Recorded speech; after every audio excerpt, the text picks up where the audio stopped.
शादी। जब उसके साथ रहना था तो पहले ही कर लेता ना, मेरी गुला ही बर्बाद करती पूरी। शादी के 10-15-20 दिन बाद की बात होगी सर। ना मेरी मम्मी जाती थी ना, मेरी मम्मी को कोई इज्जत नहीं मिलती थी उस घर में, फिर भी चलो एडजस्ट कर लेते थे। मार खाई फिर भी एडजस्ट कर लेके छोड़ी और रद्दी के लाऊंगी। पर सर अब तो नहीं, अब नहीं होता बर्दाश्त, अब तो न्याय चाहिए। क्योंकि बिना तलाक, दूसरी शादी और फिर राजनीतिक संरक्षण में एक महिला की जिंदगी बर्बाद कर दी गई। ये कोई फिल्म नहीं, ये कोटा की श्वेता शर्मा की सच्चाई है। श्वेता ने अपने पति सौरभ त्रिपाठी पर आरोप लगाया है कि उन्होंने बिना तलाक दिए 1 मार्च 2025 को मानगरोल की शिवानी तिवारी से दूसरी शादी कर ली, वो भी तब जब कोर्ट में तलाक की प्रक्रिया तक पूरी नहीं हुई थी। सिर्फ इतना ही नहीं, श्वेता का दावा है कि इस गैरकानूनी शादी में सौरभ के माता पिता, बहन, जीजा और यहां तक कि पूर्व मंत्री प्रमोद जैन भाया तक की सीधी भूमिका रही। श्वेता कहती हैं, उन्होंने पुलिस, कोर्ट, प्रशासन से गुहार लगाए, लेकिन कोई नहीं सुन रहा। दूसरी पत्नी को भी समझाया, पर राजनीतिक दबाव और प्रशासनिक चुप्पी के चलते सब चुप रहे। उन्हें मानसिक और शारीरिक रूप से प्रताड़ित किया गया।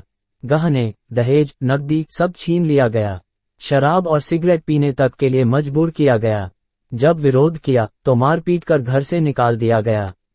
यहां तक कि एक झूठा इकरारनामा बनवाकर उनसे जबरदस्ती साइन करवाए गए और बाद में कहा गया इकरारनामा फाड़ देंगे, वापस घर ले लेंगे, लेकिन वो सब एक धोखा था।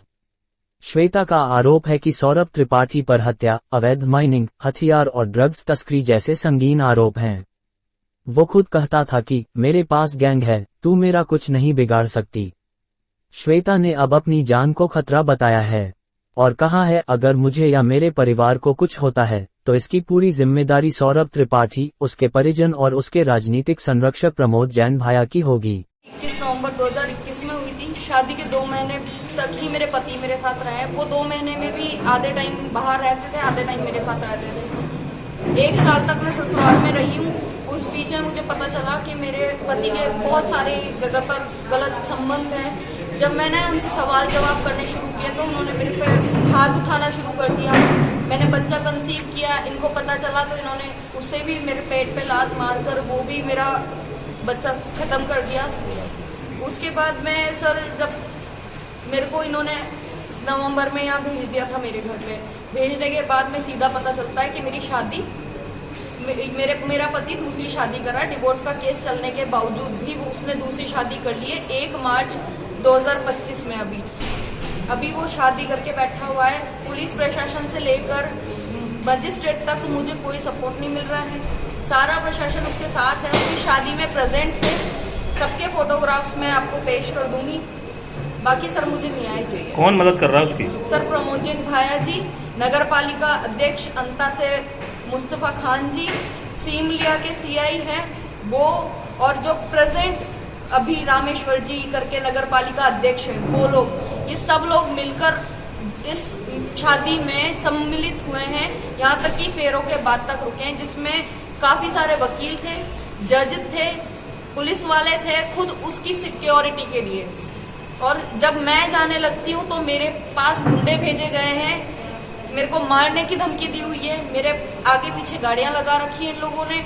मेरे छोटे भाई की जान को खतरा है, मेरी जान को खतरा है, मेरे पूरे परिवार की जान को खतरा है। और ये ड्रग्स स्मगलिंग का काम, हथियार सप्लाई का काम करता है। इसने खुद मुझसे बोली थी।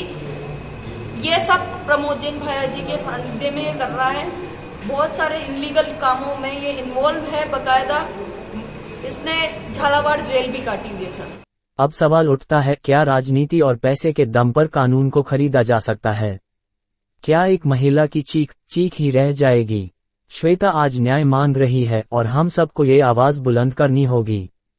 अगर आप चाहते हैं कि श्वेता को न्याय मिले तो इस वीडियो को लाइक करें, शेयर करें और चैनल को सब्सक्राइब जरूर करें, क्योंकि जब आवाजें उठती हैं तब बदलाव आता है।